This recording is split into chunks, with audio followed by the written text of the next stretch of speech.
ایک روز نبی کریم صلی اللہ علیہ وآلہ وسلم طواف کر رہے تھے۔ اس وقت آپ کا ہاتھ حضرت ابوبکر کے ہاتھ میں تھا۔ حجر اسود کے پاس 3 آدمی تھے۔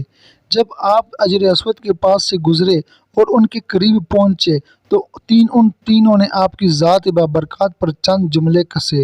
ان جملوں کو سن کر آپ کو تکلیف پہنچی۔ تکلیف کے آثار آپ کے چہرے سے ظاہر ہوئے۔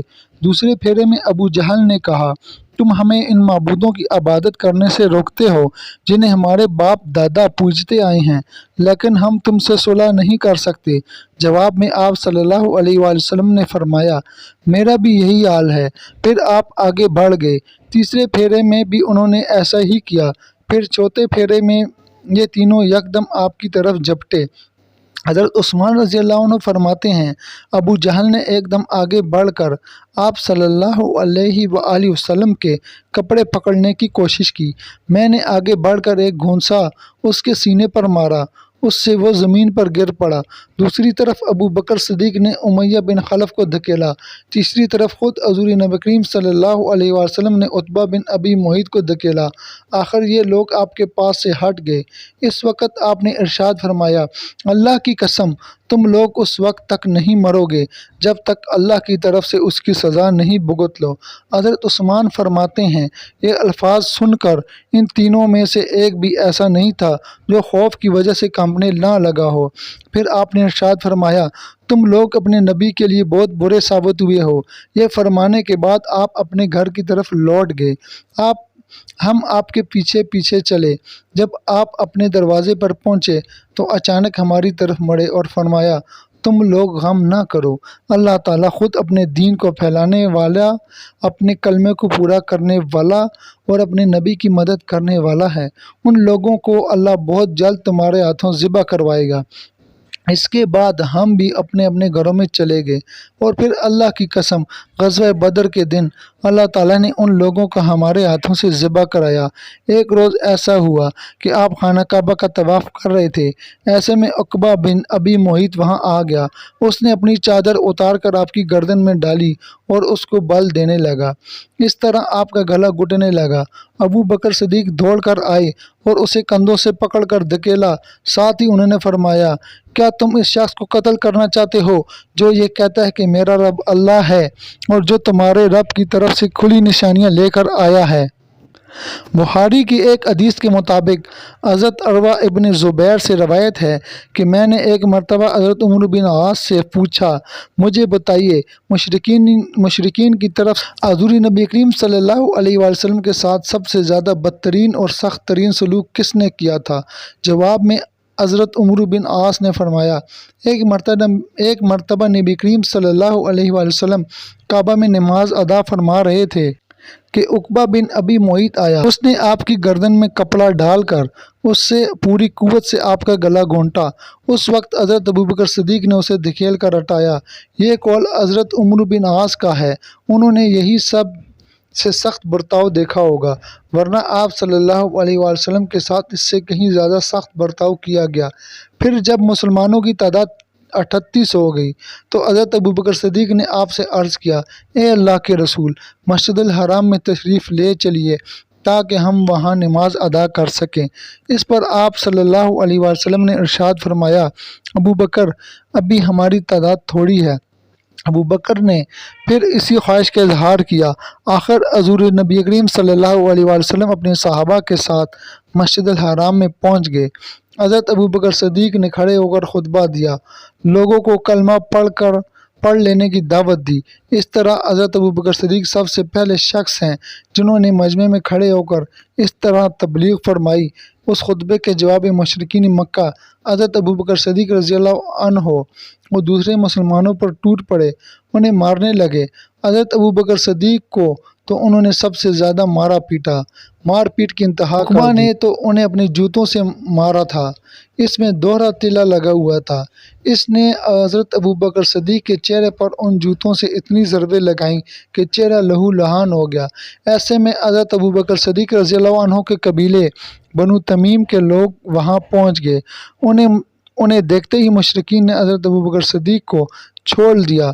ان لوگوں نے حضرت ابوبکر صدیق کو ایک کپڑے پہ لٹایا اور بے ہوشی کی حالت میں گھر لے آئے۔ ان سب کو یقین ہو چکا تھا کہ آج ابوبکر زندہ نہیں بچیں گے۔ اس کے بعد بنو تمیم کے لوگ واپس حرم آئے۔ انہوں نے کہا، اللہ کی قسم، اگر ابوبکر مر گئے تو ہم عقبہ کو قتل کر دیں گے۔ یہ لوگ پھر حضرت ابوبکر کے پاس آئے۔ انہوں نے حضرت ابوبکر کے والد نے ان سے بار بار بات کرنے کی کوشش کی، لیکن آپ بالکل بے ہوش تھے۔ آخر شام کے وقت کہیں جا کر آپ کو ہوش آیا اور بولنے کے قابل ہوئے۔ انہوں نے سب سے پہلے یہ پوچھا، ہاں حضرت صلی اللہ علیہ وسلم کا کیا حال ہے؟ گھر میں موجود افراد نے ان کی اس بات کا کوئی جواب نہ دیا۔ ادھر حضرت ابوبکر صدیق بار بار اپنا سوال دہرا رہے تھے۔ آخر ان کی والدہ نے کہا، اللہ کی قسم، ہمیں تمہارے دوست کے بارے میں کچھ معلوم نہیں۔ یہ سن کر حضرت ابوبکر صدیق نے فرمایا، اچھا تو پھر جمیل بنت خطاب کے پاس جائیں، ان سے حضرت محمد صلی اللہ علیہ وسلم کا حال دریافت کر کے مجھے بتائیں۔ جمیل رضی اللہ عنہا حضرت عمر کی بہن تھی، اسلام قبول کر چکی تھیں، لیکن ابھی تک اپنے اسلام کو چھپائے ہوئے تھی۔ حضرت ابوبکر صدیق کی والدہ ان کے پاس پہنچی۔ انہوں نے جمیل رضی اللہ عنہا سے کہا، ابوبکر محمد بن عبداللہ کی خیریت پوچھتے ہیں۔ جمیل رضی اللہ عنہا چونکہ اپنے بھائی حضرت عمر سے ڈرتی تھی، وہ ابھی تک ایمان نہیں لائے تھے، اس لیے انہوں نے کہا، میں نہیں جانتی۔ ساتھ ہی وہ بولی، کیا آپ مجھے اپنے ساتھ لے جانا چاہتی ہیں؟ حضرت ابوبکر صدیق کی والدہ نے فوراً کہا، ہاں۔ اب یہ دونوں وہاں سے حضرت ابوبکر صدیق کے پاس آئیں۔ جمیل رضی اللہ عنہا نے ابوبکر صدیق کو زخموں سے چور دیکھا تو چیخ پڑی، جن لوگوں نے تمہارے ساتھ یہ سلوک کیا ہے وہ یقیناً فاسق اور بدترین لوگ ہیں۔ مجھے یقین ہے اللہ تعالیٰ نے ان سے آپ کا بدلہ لے لے گا۔ حضرت ابوبکر صدیق نے کہا، رسول اللہ صلی اللہ علیہ وسلم کا کیا حال ہے؟ جمیل رضی اللہ عنہا ایسے لوگوں کے سامنے بات کرتے ہوئے ڈرتی تھی جو ابھی ایمان نہیں لائے تھے، چنانچہ بولی، یہاں آپ کی والدہ موجود ہیں۔ حضرت ابوبکر فوراً بولے، ان کی طرف سے بے فکر رہیں، یہ آپ کا راز ظاہر نہیں کریں گی۔ اب جمیل رضی اللہ عنہا نے کہا، رسول اللہ صلی اللہ علیہ وسلم خیریت سے ہیں۔ ابوبکر صدیق نے پوچھا، حضور اس وقت کہاں ہیں؟ جمیل نے فرمایا، دار ارقم میں ہیں۔ یہ سن کر ابوبکر صدیق بولے، اللہ کی قسم، میں اس وقت تک کچھ نہیں کھاؤں گا نہ پیوں گا جب تک کہ میں رسول اللہ سے مل نہ لوں۔ ان دونوں نے کچھ دیر انتظار کیا تاکہ باہر سکون ہو جائے۔ آخر یہ دونوں انہیں سہارا دے کر چلی اور دار ارقم پہنچ گئی۔ جو ہی نبی اکرم صلی اللہ علیہ وسلم نے حضرت ابوبکر کی یہ حالت دیکھی تو آپ کو بے حد صدمہ ہوا۔ آپ نے آگے بڑھ کر ابوبکر کو گلے سے لگا لیا، انہیں بوسہ دیا۔ باقی مسلمانوں نے بھی انہیں گلے سے لگایا اور بوسہ دیا۔ پھر حضرت ابوبکر صدیق نے آپ صلی اللہ علیہ وآلہ وسلم سے عرض کیا، آپ پر میرے ماں باپ قربان ہوں، اے اللہ کے رسول، مجھے کچھ تو نہیں ہوا سوائے اس کے کہ میرے چہرے پر چوٹیں آئی ہیں۔ یہ میری والدہ میرے ساتھ آئی ہیں، ممکن ہے اللہ تعالیٰ آپ کے طفیل انہیں جہنم کی آگ سے بچا لے۔ نبی کریم صلی اللہ علیہ وآلہ وسلم نے ان کی والدہ کے لیے دعا فرمائی، پھر انہیں اسلام کی دعوت دی۔ وہ اسی وقت ایمان لے آئیں، جس سے حضرت ابوبکر صدیق اور تمام صحابہ کو بے حد خوشی ہوئی۔ ایک روز صحابہ کرام نبی کریم صلی اللہ علیہ وآلہ وسلم کے گرد جمع تھے۔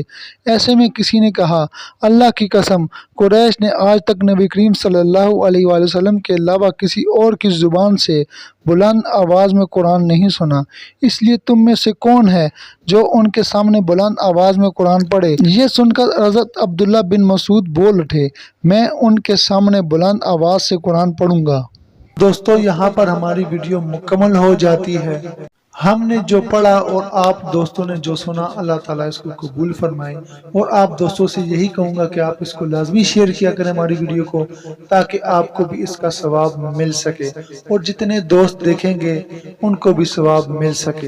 اور جتنے بھی دوست ہمارے ساتھ منسلک ہو رہے ہیں، اگر وہ یوٹیوب پر ہمارے اس ویڈیو کو دیکھ رہے ہیں تو ہمارے چینل کو سبسکرائب کریں، ساتھ ہی بیل آئیکن کو دبائیں اور آل نوٹیفیکیشن پر کلک کریں اگر فیس بک پیج پر دیکھ رہے ہیں تو اس فیس بک پیج کو فالو کریں اور وہاں سے اپنے دوستوں کے ساتھ شیئر کیا کریں تاکہ آپ کو اس کا مکمل پورا ثواب مل سکے۔